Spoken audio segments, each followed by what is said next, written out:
안녕하십니까. 오늘은 제2강 두 번째 강의 팍스 로마나와 평화의 왕 예수라는 주제로 함께 나눠보도록 하겠습니다. 저번 주에는 1장 1절부터 4절까지 우리가 보았습니다. 누가는 데오빌로스에게 데오빌로가 어렴풋이 알고 있는 예수님에 대해서 더욱더 확실하게 알게 하기 위하여 이제 누가라는 복음서를 썼다고 이야기를 했습니다. 그 이후에 누가는 세례 요한과 예수님에 대해서 집중해서 기술을 하고 있습니다. 세례 요한이 어떻게 탄생하게 되었는지, 또한 그 이후에 예수님은 어떻게 탄생하게 되었는지에 대해서 아주 구체적으로 설명을 하고 있습니다. 그럼 한번 한 개씩 보도록 하겠습니다. 누가는 서론을 끝내고 처음으로 등장인물로 거룩한 가정 한 가정을 소개합니다. 그 가정은 세례 요한의 가정입니다. 세례 요한이 출생하기 전이었었죠. 그의 아버지인 사가랴와 엘리사벳에 대해서 소개합니다. 사가랴와 엘리사벳은 매우 거룩한 것을 알 수 있습니다. 그들의 족보를 통해서 그들은 매우 거룩한 집안이었다라고 볼 수 있습니다.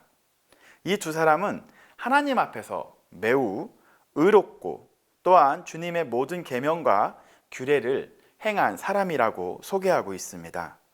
그러나 이 가정에도 한 가지 고민이 있었습니다. 그 고민은 그들이 나이가 찼음에도 불구하고 자녀가 없었던 것입니다. 그 당시에 거룩한 가정이지만 하나님을 잘 섬겼었던 가정이지만 그 가정에 자녀가 없다라는 것은 매우 불행한 일이었습니다. 그러나 천사는 사가랴에게 나타나서 아들을 낳을 것이다라고 언약을 합니다. 예언을 하게 되는 거죠.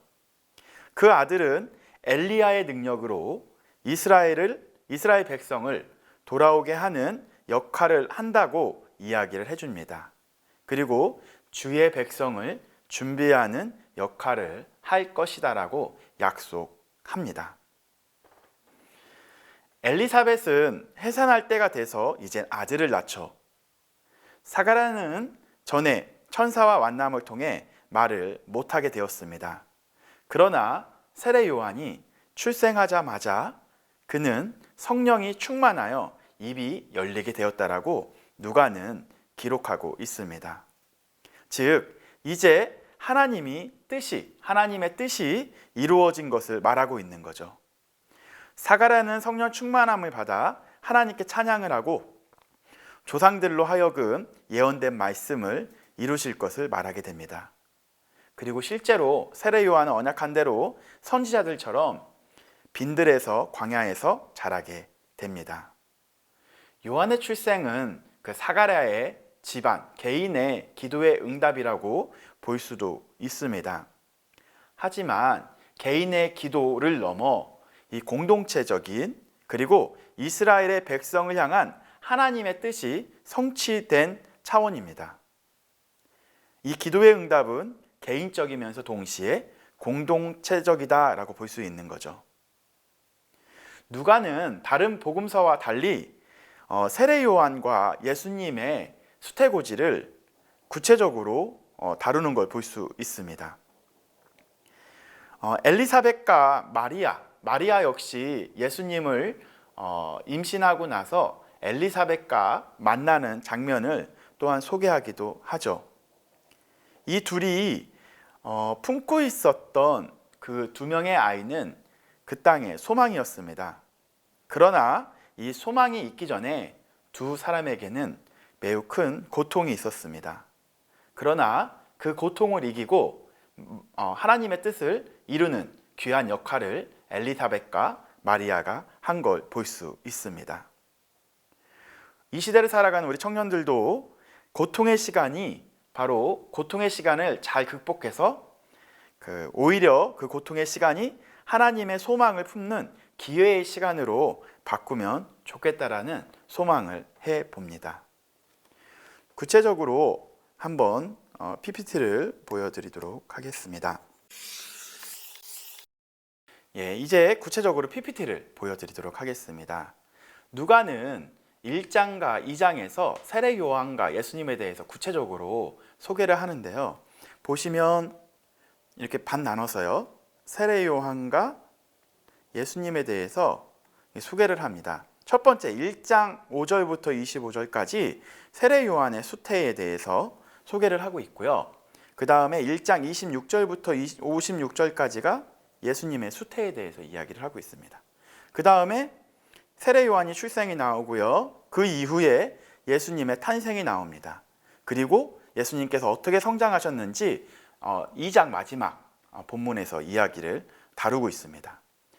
다른 복음서와 달리 예수님께서 어렸을 때의 모습, 12살 때의 모습을 다루기도 하죠. 이때까지가 바로 예수 그리스도께서 어렸을 때의 모습을 소개하고요. 그 이후에 세례 요한에게 예수님께서는 세례를 받으십니다. 그리고 세례 후 예수님의 족보가 소개되고요. 예수님께서 시험 받으신 이후부터 본격적으로 예수님의 공생애가 시작이 되는 걸 볼 수 있습니다. 그런데 이 갈릴리 지역, 유대 지역의 어떠한 상황인지 시대적 배경이 매우 중요합니다. 그럼 이제부터 시대적 배경을 보도록 하겠습니다. 제일 중요한 것은 그때 당시 누가는 매우 구체적으로 기록하는데요. 밑에 자막으로 함께 읽어보도록 하겠습니다. 2장 1절부터 2장 2절까지만 우리 함께 읽어보겠습니다. 2장 1절에 보니까 어떻게 나오냐면요. 그때에 가이사 아우구스두가 영을 내려 천하로 다 호적하라 하였으니, 이 호적은 2절이죠. 이 호적은 구레뇨가 수리아 총독이 되었을 때에 처음 한 것이다 라고 이야기합니다. 우리 한번 지도를 한번 볼까요?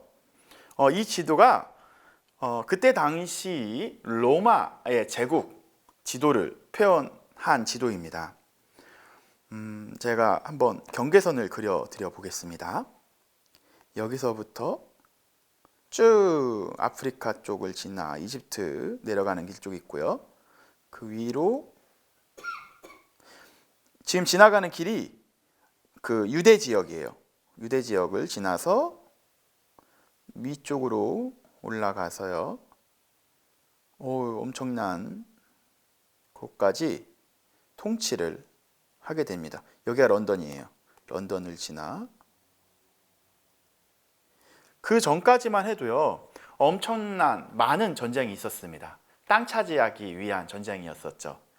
그러나 이때 당시를 BC 31년부터 AD 14년도까지 옥타비아누스, 즉 아우구스투스, 여기서 등장하는 아우구스투스가 다스리고 있었을 때만큼은 뭐라고 불리웠냐면요.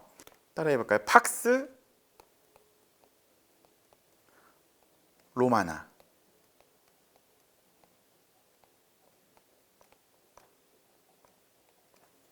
팍스가 영어의 피스예요. 피스. 로마나는 로마의라는 소유격을 갖고 있는 거죠.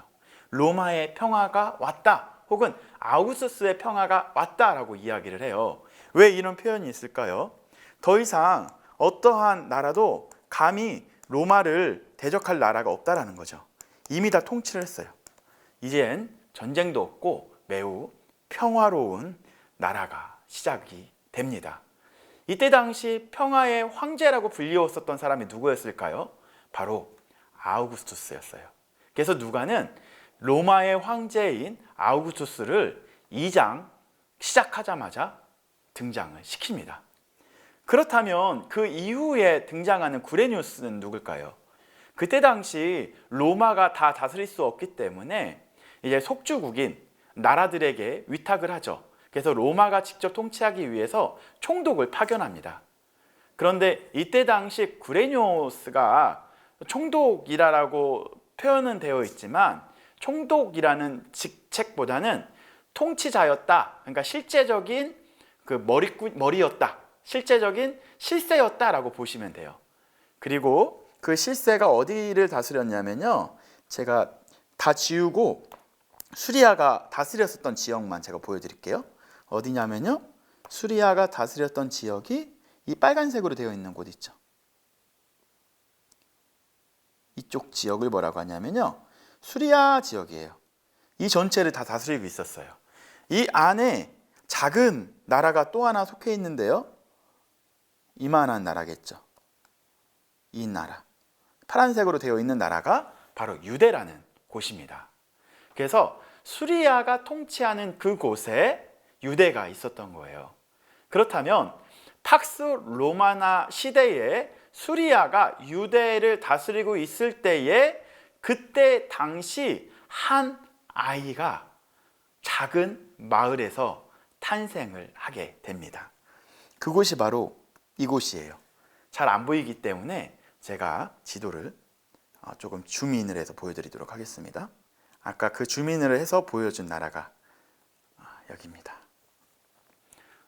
보이시죠?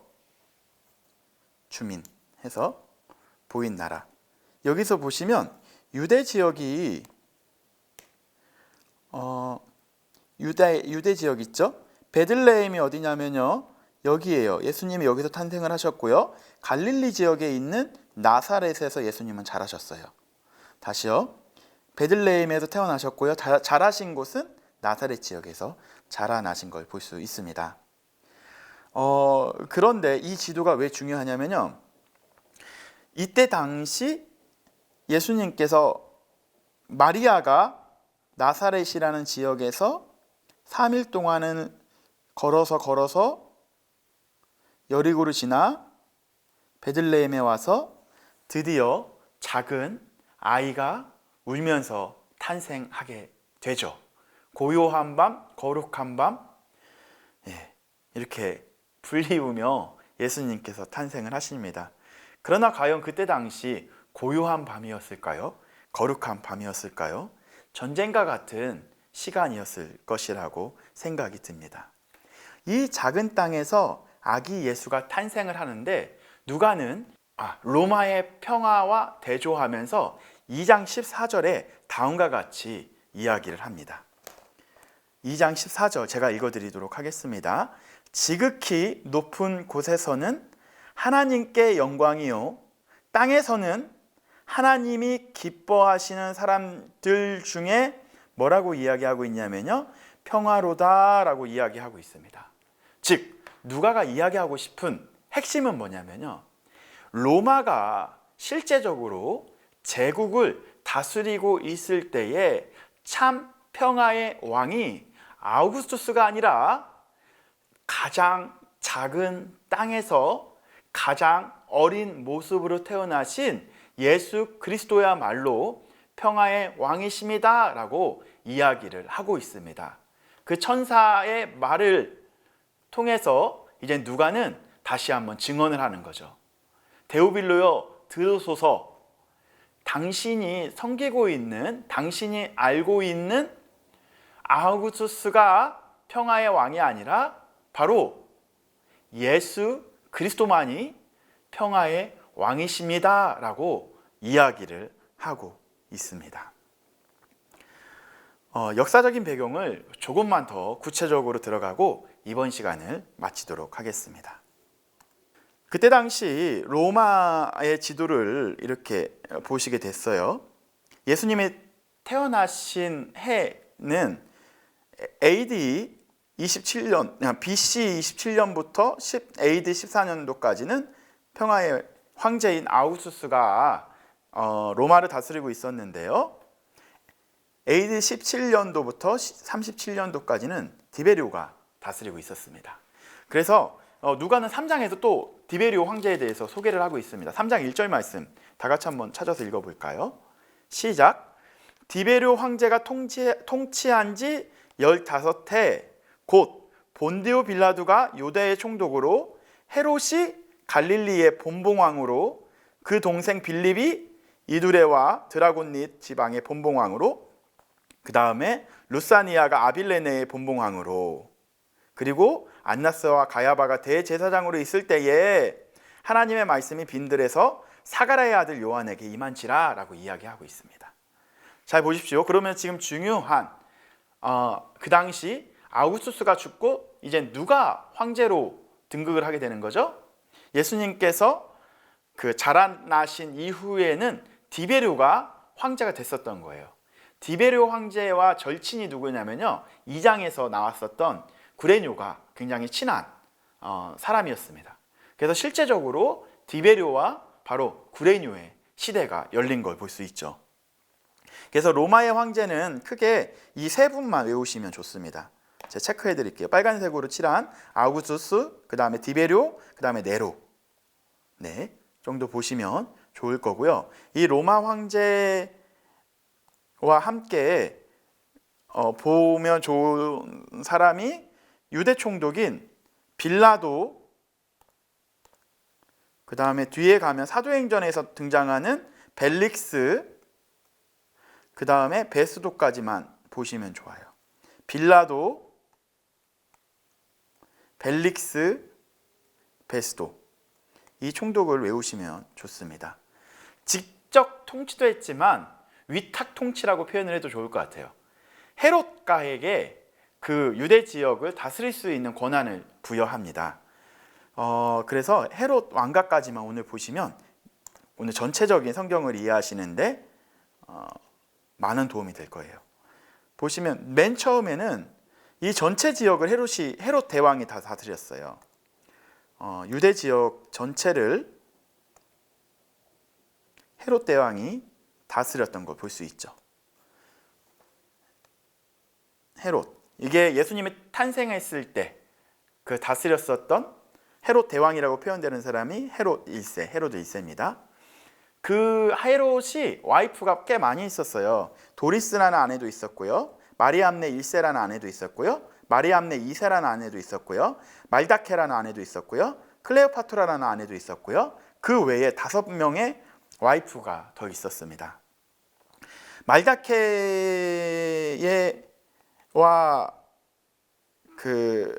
말다케가 낳은 자녀가 그 아켈라우스, 헤롯 아켈라우스, 그 다음에 헤롯 안티파스가 있어요.